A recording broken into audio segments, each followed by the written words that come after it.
I want to bring up the tweet that President Trump sent out here about what we're already seeing between the Democrats and Republicans. The president saying if the Democrats think they're going to waste taxpayer money investigating us at the House level, then we will likewise be forced to consider investigating them for all the leaks of classified information and much else at the Senate level, too, can play at that game. Do you expect much bipartisanship in the next 2 years, Mark? Well, there are areas, the short answer is not much. But there are areas where they can't cooperate, and it's been mentioned both by the president and by the speaker-elect. She isn't speaker yet, Nancy Pelosi. Infrastructure, healthcare, obviously a gigantic issue. Infrastructure is something that's needed desperately in much of the United States as well as in parts of the rest of the world. So those are areas. But clearly, just from the press conferences and from the back and forth, you've seen the divisions. You know, 160 years ago, Abraham Lincoln said, "A house divided itself cannot stand." And we're going to see if it can stand, but certainly there's a house divided against itself in the United States, within the government, and of course within the country itself and the electorate.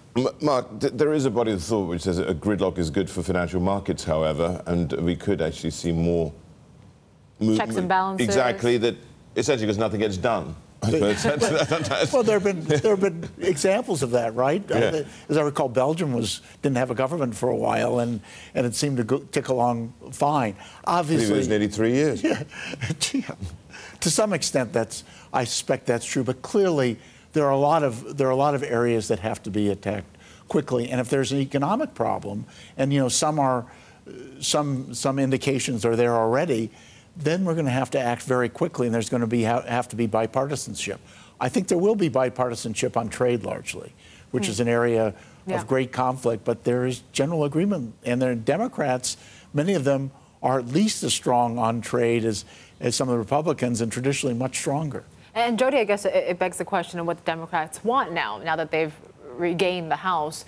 Is it more about the investigations, the subpoenas, or are they going to push for infrastructure? Is the president going to support it, or is he essentially a lame duck now, too? Yeah, well, I think, first of all, it's all about 2020 starting today. Both the president is starting his campaign, and he's sort of already started it, but he's made clear, everything is going to be about, pushing for 2020, and the Democrats as well. However, I do think that, obviously they're going to investigate the president. They've made that very clear. They will be in charge of the investigatory apparatus in the House, and they will use that. Yet at the same time, I do think that they don't want to be seen as having had a tenure of doing nothing. It will be very hard to get domestic legislation passed. Both chambers of Congress need to pass the same legislation, and a Republican Senate and a Democratic House are not going to do much of that. Yeah. Yet around the edges, there may be things that they can do, and this president may surprise us in that. He, again, wants to be seen as somebody who got things done. So he may find a few places where he can work with some willing Democrats. Trade may be one of those places. They still have to get through, for instance, that renegotiated NAFTA agreement. And he will probably rely on people like Nancy Pelosi to help him do that. And I suspect, as was said at your Bloomberg forum in the past couple of days, there's a good chance for a deal being done between the U.S. and China.